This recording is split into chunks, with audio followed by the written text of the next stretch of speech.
ایک سوال آیا ہے کہ مجھے ایران میں پڑھائی کرنے جانا ہے، تو آیا ادھر کیونکہ ابھی بہت حالات خراب ہے، تو پروبیبلٹیز ہیں، یعنی جا سکتے ہیں، نہیں جا سکتے ہیں، خطرہ ہے، خطرہ نہیں ہے؟ انہوں نے کوشچن کیا ہے، پتہ نہیں آپ نے سنا ہے نہیں سنا. انہوں نے کوشچن یہ کیا کہ کسی نے پوچھا کہ میں ایران جانا چاہتا ہوں اور وہاں پہ حالات کافی خراب ہیں، تو مجھے جانا چاہیے وہاں پہ یا نہیں جانا چاہیے، حالات مناسب ہیں اس کے یا نہیں ہیں.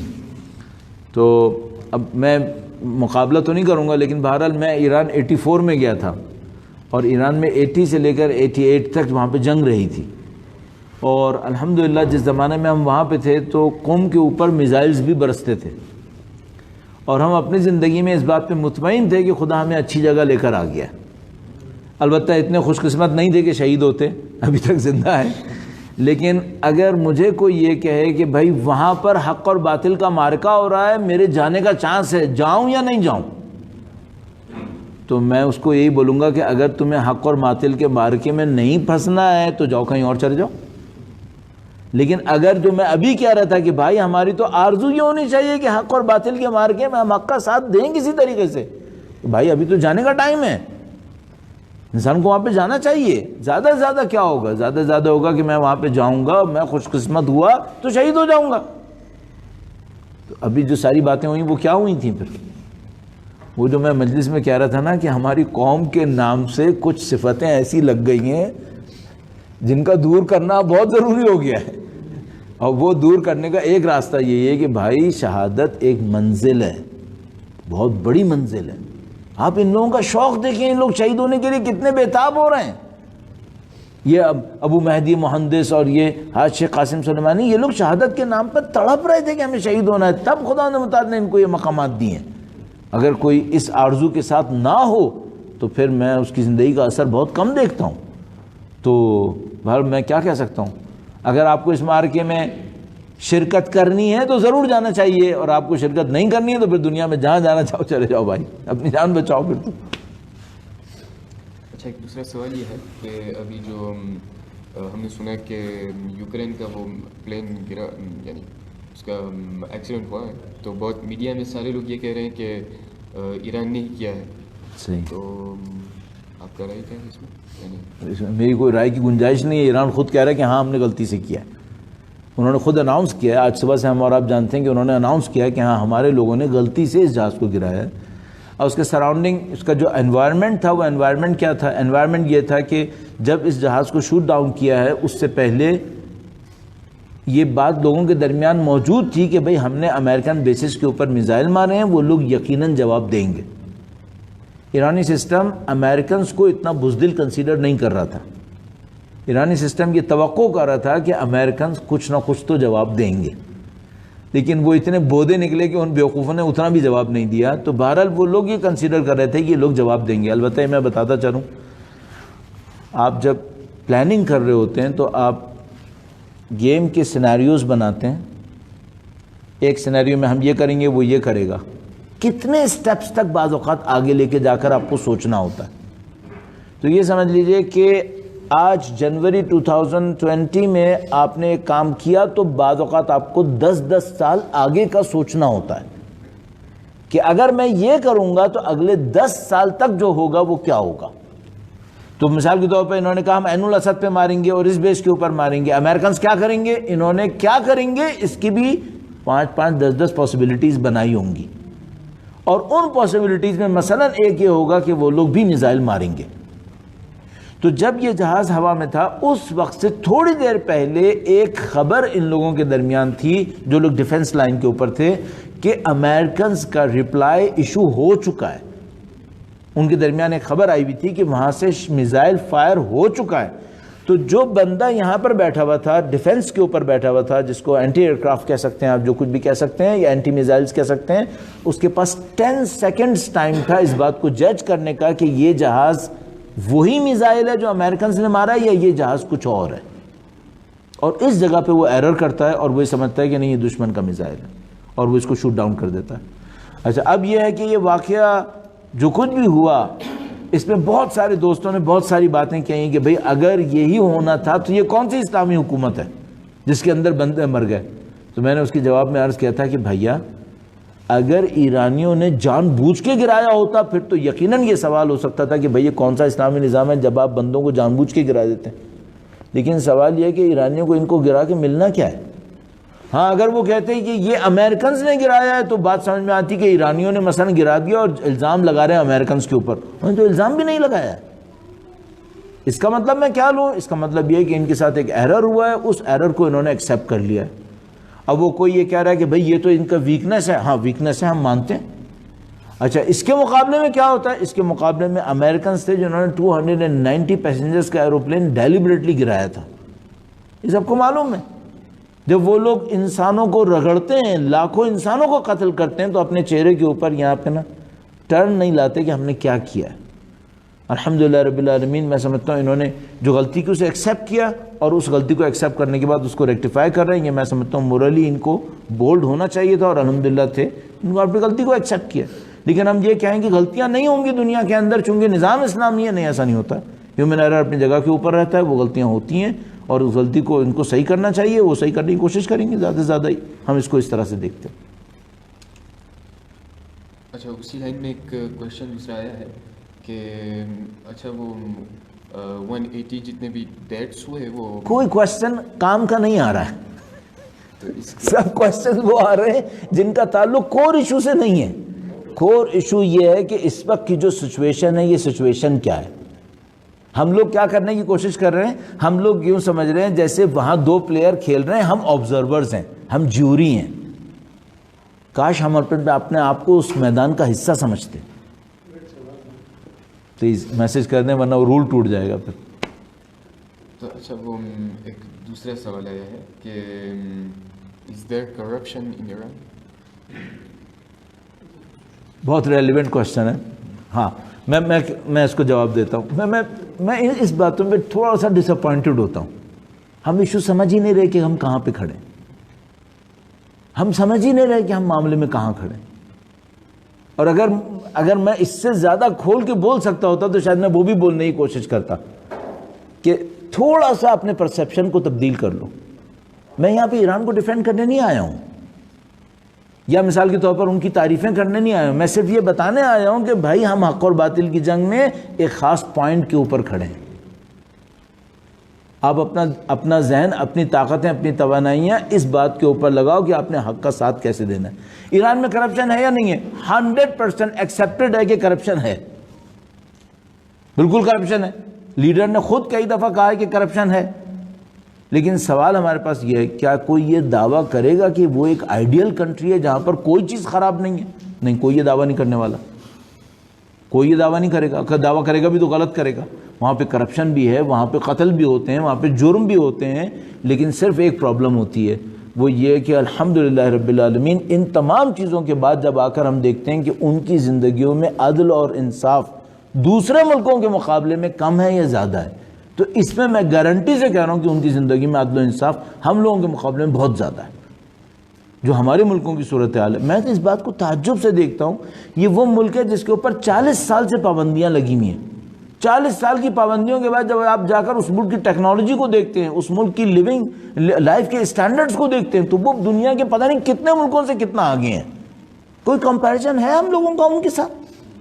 مڈغاسکر کو تو چھوڑ ہی دو, دوسرے ملکوں کو لے لو, ان کا کوئی کمپیریزن ہے؟ اچھا اگر جو ملک ہیں مثال کے طور پر کوئی کہے کہ نہیں آپ جا کے دبئی میں دیکھو ٹیکنالوجی کیسی ہے, کس کو بیوقوف بنا رہے ہو؟ ٹیکنالوجی بلڈنگز بننے کو کہتے ہیں. ٹیکنالوجی ہوتی ہے کہ بلڈنگز بن جائیں, روڈ چوڑی ہو جائیں, یہ ٹیکنالوجی ہے. ہر چیز میں فقیر ہوں, ہر چیز میں محتاج ہوں دوسروں کے, یہ ٹیکنالوجی ہے. ٹیکنالوجی ہوتی ہے کہ ایک قوم اپنے پاؤں پہ کتنا کھڑی ہوئی ہے, ایک قوم اپنی ضرورتوں کو کتنا پورا کر سکتی ہے, اپنی عزت اور اپنے وطن کی کتنی حفاظت کر سکتی ہے, اس کو ہم ٹیکنالوجی تعبیر کریں گے. تو وہ 40 سال سینکشن میں رہنے کے باوجود پوری دنیا سے بہت آگے ہیں پھر, اور جو کچھ ڈیولپمنٹ ہے میں اس کو ابھی کہاں پوائنٹ آؤٹ کر پاؤں. اچھا ایک اور سوال ہے کہ ابھی آیت اللہ سیستانی جو ہے ان کی پوزیشن یہ ہے کہ وہ دوسرے ملکوں کی انٹرفرنس وہ کنڈیم کرتے ہیں, تو اگر اس کے بارے میں آپ چند نکات. ہاں بہت اچھا.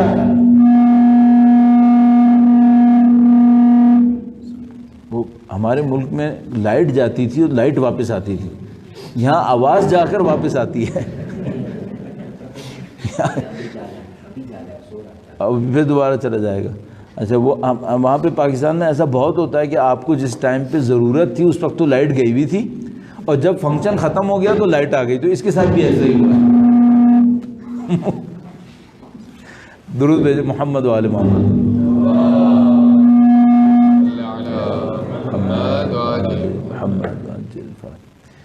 جیسے یہ شہادتیں واقع ہوئی ہیں, آیت اللہ العظمیٰ سیستانی نے ان شہیدوں کی حمایت کے لیے ایک بیان جاری کیا.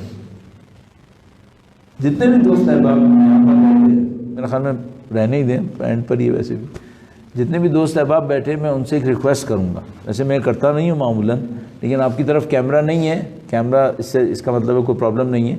کتنے لوگوں نے وہ میسج پڑھا ہے جو آیت اللہ العظمیٰ سیستانی نے ان لوگوں کی شہادتوں پہ دیا ہے؟ تھوڑا سا ہاتھ کھڑا کر سکتے ہیں؟ کتنے لوگوں نے وہ میسج پڑھا ہے جو آیت اللہ العظمیٰ سیستانی نے ان شہداء کی شہادتوں پہ دیا ہے؟ کسی نے پڑھا ہے؟ الحمدللہ کسی نے نہیں پڑھا. صحیح ہے, یہ ہماری اویئرنیس کا عالم ہے. اچھا, ابھی یہ جو باتیں انہوں نے سوالوں میں اٹھائیں, یہ سب نے واٹس ایپ پہ پڑھی ہوں گی. اس کا مطلب کیا ہے؟ اس کا مطلب ہے جن ریسورسز سے آپ نیوز لے رہے ہیں وہ کافی حد تک آپ کو ان اویئر رکھنا چاہ رہے ہیں. آپ کے اندر اویئرنیس نہیں آ پائے گی اس طرح سے. اس کا مطلب ہے میں آپ سے ریکویسٹ کروں گا, بھائی جن ریسورسز سے آپ نیوز لے رہے ہیں تھوڑا اس کو وائڈ کرنے کی کوشش کریں, تھوڑا اس کو بڑھانے کی کوشش کریں. آیت اللہ العظمیٰ سیستانی نے اپنے پیغام کے اندر شہداء کی شہادتوں پہ تسلیت بھی پیش کی ہے. حاج قاسم کے جو شخصیت سے فائدے ہوئے نظام کو, عوامی عراقی عوام کو, اور ابو مہدی المہندس کی شخصیت سے جو فائدے ہوئے اس کو بھی پوائنٹ آؤٹ کیا. یہ جو معاملہ ہے کہ انہوں نے فرمایا کہ جو فورن پاورز ہیں وہ ملک سے نکل جائیں, آیا ایرانی اس کو سپورٹ کریں گے یا نہیں کریں گے؟ چونکہ اگر اس کے اوپر عمل کریں تو ایرانیوں کو بھی جانا ہوگا. تو میں کہوں گا کہ وہ 100% کریں گے, 100% اس کو سپورٹ کریں گے. کیوں؟ کیا ایرانیوں کا یہ ہدف ہے کہ وہ عراق میں بیٹھیں؟ کیا وہ عراقیوں سے کمانا چاہتے ہیں؟ پہلی بات تو ہے کہ وہ عراقیوں سے کس طریقے سے کمانا چاہیں گے. تو ایرانی کیا چاہیں گے؟ ایرانی یہ چاہیں گے کہ کسی طریقے سے یہ جو امریکن سسٹم ہے یہ یہاں سے ختم ہو جائے, اس کو بند کر دیں. تو جو وہ یہ چاہیں گے کہ امریکن سسٹم کسی طریقے سے یہاں سے ختم ہو جائے. تو اگر ایسا ہو کہ مثلا آیت اللہ العظمیٰ سیستانی کی بات پر عمل ہو اور وہ عراقی پارلیمنٹ نے جو تصویب کیا, قانون پاس کیا ہے کہ تمام فورن پاورز یہاں سے نکل جائیں, اس پہ عمل ہو, میں سمجھتا ہوں یقیناً ایرانی اس سے خوش ہوں گے اور وہ کہیں گے سب فوراً باہر نکل جائیں. لیکن اگر امریکہ یہ چاہے کہ ایرانی تو باہر چلے جائیں اور وہ یہاں پہ بیٹھا رہے اور عراق کو لوٹتا رہے, ہاں یہ وہ پسند نہیں کریں گے, یہ وہ قطعاً پسند نہیں کریں گے. اور میں گارنٹی سے کہہ رہا ہوں کہ آیت اللہ العظمیٰ سیستانی بھی قطعاً پسند نہیں کریں گے. چھوٹی سی ایک بات ہے, امریکہ کے عراق میں بیٹھے رہنے سے عراقیوں کو کیا فائدہ ملے گا؟ کیا فائدہ ملے گا عراقیوں کو؟ تو ہم سب جانتے ہیں کہ جتنا کرپشن عراق کے اندر ہو رہا ہے اس کے اندر ایک بہت بڑا حصہ ان امریکن کمپنیز کا ہے جو امریکن گورنمنٹ کی سپورٹ کے اوپر عراق کے اندر بیٹھی ہوئی. اب ان کمپنیز کے نام لو تو آپ تعجب سے دیکھو گے کہ جو جارج بش کی کمپنی ہے وہ بھی بیٹھی ہوئی ہے, اور اس کی کمپنی بیٹھی ہے, اس کی کمپنی بیٹھی ہے. تو عراقیوں کو کیا فائدہ ہوا ان کے بیٹھے رہنے سے؟ ان کا تیل بھی انہی کے ہاتھ میں جاتا ہے, ان کی ریسورسز بھی ان کے ہاتھ میں جاتی ہیں. تو میں سمجھتا ہوں کہ یہ جو آیت اللہ العظمیٰ سیستانی کا بیان ہے کہ بھئی فورن پاورز یہاں سے نکل جائیں, یہ بہت بہت اچھا ہے. بالکل ایسا ہونا چاہیے, ساری پاورز وہاں سے جائیں, عراقی اپنے قدموں کے اوپر کھڑے ہوں, اپنے پاؤں پہ کھڑے ہوں. ہر قوم کو اپنے پاؤں پہ کھڑا ہونا چاہیے. سارے عرب کنٹریز کو یہی کرنا چاہیے کہ وہ ساری فورن پاورز کو اپنے اپنے ملکوں سے باہر نکالیں, اپنی تقدیر کو اپنے ہاتھ میں لیں. یہ سب سے بڑا حل ہے اور بالکل اچھا حل ہے. یہ میں سمجھتا ہوں سب کو اس پہ عمل کرنا چاہیے. اچھا, ایک اور سوال ہے کہ جو ترک ٹروپ ابھی لیبیا میں آ رہے ہیں تو ادھر ہو کیا رہا ہے ایکچولی اس کا, کیونکہ کل کا ٹاپک میں نہیں ہے ہمارے سب. اب مجھے آخر میں یہی کہنا پڑے گا کہ یہ ہمارے ٹاپک میں نہیں ہے, لیکن چونکہ آپ نے سوال کر ہی لیا تو میں آپ کو عرض کر دیتا ہوں. امریکنز نے تقریباً ہر عرب ملک کے اندر ایسا کیوس کھڑا کیا ہے کہ وہ قومیں کبھی بھی اپنے پاؤں پہ کھڑی نہ ہو سکیں. یہ بہت پرانی ایک اسٹریٹجی ہے, آپ کو اور مجھے سب کو معلوم ہے. مثلا میں